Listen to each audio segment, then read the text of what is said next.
നിങ്ങളുടെ ഓരോരുത്തരുടെയും സ്മാർട്ട് ഫോണുകളിൽ അറിഞ്ഞവരുണ്ടാകും അറിയാത്തവരുണ്ടാകും എന്ന് പരിശോധിച്ചു നോക്കും. ഒരു വൻ പരസ്യമാണ് ഇപ്പൊ നടക്കുന്നത്. ആരെയാ പരസ്യത്തിന് ഉപയോഗപ്പെടുത്തുന്നത്? സിനിമാ നടികളെ പോലെ, കായിക താരങ്ങളെ പോലെയുള്ള സെലിബ്രിറ്റികളെ. എന്താ നാടകം? അവർ മുൻമേ തയ്യാറാക്കിയ ഒരു സ്ക്രിപ്റ്റാണ്, ഒരു തിരക്കഥയാണ് അവർ അഭിനയിക്കുന്നത്. പക്ഷെ ഈ പൊട്ടൻ, ഇത് കാണുന്ന പൊട്ടൻ, അവനറിയില്ല ഇത് അഭിനയമാണെന്ന്. എന്താ രംഗം എന്നറിയോ? ഒരു സിനിമാ നടി, അവളുടെ കയ്യിൽ ഒരു ഫോൺ ഉണ്ടാവും, അപ്പുറത്തൊരു പെൺകുട്ടി ഇരിക്കുന്നു, അവളെ കാണിക്കൂല, ചിലപ്പോ കാണിക്കും. എന്നിട്ട് പറയും ആസ്ട്രോളജിയിൽ വിശ്വാസമുണ്ടോ?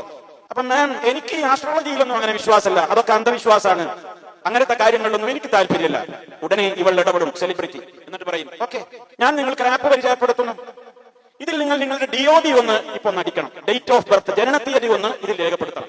ഓക്കെ, പ്രശ്നമൊന്നുമില്ല, ആൾ വാങ്ങി ഡേറ്റ് ഓഫ് ബർത്ത് ഇതിൽ രേഖപ്പെടുത്തി. ഡേറ്റ് ഓഫ് ബർത്ത് രേഖപ്പെടുത്തി കഴിയുമ്പോഴേക്ക് ഈ സെലിബ്രിറ്റി ഇടപെട്ടുകൊണ്ട് ചോദിക്കും, എന്താ ഡേറ്റ് ഓഫ് ബർത്ത് ഒക്കെ എഴുതി പൂർത്തിയാകുമ്പോഴേക്കും മുഖത്തൊരു എക്സ്പ്രഷനൊക്കെ ഒരു മാറ്റമുണ്ടല്ലോ. അടുത്ത ചോദ്യം അതാണ്, ഏറെ വീണ്ടും വെഴുത്താനുള്ള അഭിനയം. അപ്പൊ ഈ ഇപ്പുറത്തുള്ള വിശ്വാസമില്ല എന്ന് പറഞ്ഞ ആളുണ്ടല്ലോ, അയാൾ തിരിച്ചു പറയുന്ന മറുപടി എന്താണെന്നറിയോ? എങ്ങനെയാണ് ഞാൻ ജീവിതത്തിൽ ഇന്ന് വരെ ഒരാളോടും പറയാത്ത രഹസ്യം ഇതിൽ വന്നത്? ഞാൻ ഇതുവരെ ആരോടും പങ്കുവച്ചിട്ടില്ലല്ലോ, എന്റെ അച്ഛനമ്മമാരോട്, വാപ്പയോട്, ഉമ്മയോട് ആരോടും ഞാൻ പറഞ്ഞിട്ടില്ലല്ലോ. ഇതെങ്ങനെ ഈ അസ്ട്രോളജർക്ക് മനസ്സിലായി? ഇതെങ്ങനെ ഇതിൽ വന്നു? പുതുമയാണല്ലോ, ആശ്ചര്യമാണല്ലോ. വീണ്ടും സെലിബ്രിറ്റി ഇടപെടും, ഇതാ പറഞ്ഞത്. ഇപ്പൊ വിശ്വാസമായില്ലേ? ആസ്ട്രോളജി വിശ്വാസമായില്ലേ? എന്നാ പിന്നെ ഉപയോഗിച്ചു തുടങ്ങിക്കോ.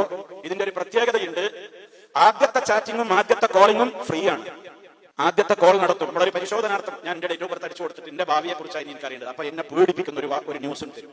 അതോടുകൂടെ എനിക്ക് ക്യൂരിയോസിറ്റി, അഥവാ എന്റെ ഉത്കണ്ഠ, എന്റെ ആശങ്ക, എന്റെ ആകാംക്ഷ ഉണർന്നു. അപ്പോഴേക്ക് ടൈം കഴിഞ്ഞു, ഞാൻ പേടിച്ചു കുറച്ചു. ഇനിയിപ്പോ എന്താ അതിന്റെ ബാക്കി എന്ന് അറിയണമെന്നുണ്ടെങ്കിൽ വാലറ്റിൽ നിന്ന് എന്റെ പണം ഇതിലേക്ക് ഞാൻ കൊടുക്കണം. ഈ ആപ്പുകാർക്ക് ആയിരങ്ങളും ലക്ഷങ്ങളും കോടികളും പിടുങ്ങുവാൻ വേണ്ടി ഒരു വൻ മാഫിയ ആസ്ട്രോളജി എന്ന പേരിൽ ആസ്ട്രോളജറുമായി നിങ്ങൾക്ക് സംവദിക്കാമെന്ന് പറഞ്ഞുകൊണ്ട് എന്റെയും നിങ്ങളുടെയും വീടുകളിൽ ഓരോ കുട്ടികളുടെയും മുതിർന്നവരുടെയും കൈകളിലുള്ള സ്മാർട്ട് ഫോണുകൾ അവരിന്ന് കൈയടക്കിയിരിക്കുകയാണ്. ഒരുപാട് ആളുകൾ ആ ചതിക്കുഴിയിൽ ഒരു രസത്തിന് വേണ്ടി ആദ്യം വീഴുന്നുണ്ട്. നോക്ക, കയ്യിൽ വിശ്വാസമൊന്നുമില്ല, എന്നാലും ഒന്ന് കൊടുത്തു നോക്കുക, എന്ന് ഡേറ്റ് ഓഫ് ബർത്ത് കൊടുത്തു നോക്കുക, എന്നെ പറ്റി എന്താ പറയുന്നത് അറിയാലോ, അതിൽ വീഴും. അതോടുകൂടി അവരുടെ എല്ലാ രൂപത്തിലുള്ള വിവരങ്ങളും സ്മാർട്ട് ഫോണിൽ ബന്ധപ്പെട്ട ആപ്പുകളിൽ ആരാണോ അപ്പുറത്ത് വലവിരിച്ചിരിക്കുന്നതെങ്കിൽ നിങ്ങളുടെ മുഴുവൻ ഡീറ്റെയിൽസുകളും അവരിലേക്ക് എത്തിക്കഴിഞ്ഞു.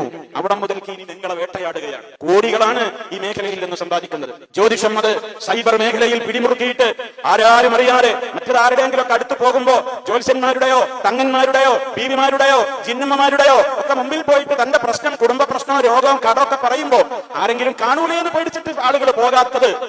ഇതിപ്പോ അവനവന്റെ റൂമിലിരുന്ന് ആരും കാണാതെ ഇത്തരത്തിലുള്ള ജ്യോതിഷികളുമായി, തങ്ങന്മാരുമായി, ബീവിമാരുമായി സംവദിക്കുന്ന, അങ്ങനെ ലക്ഷങ്ങളും കോടികളും തട്ടിപ്പ് നടത്തുന്ന ഈ ഒരു വ്യവസായം എന്ന് തഴച്ചു വളരുകയാണ്.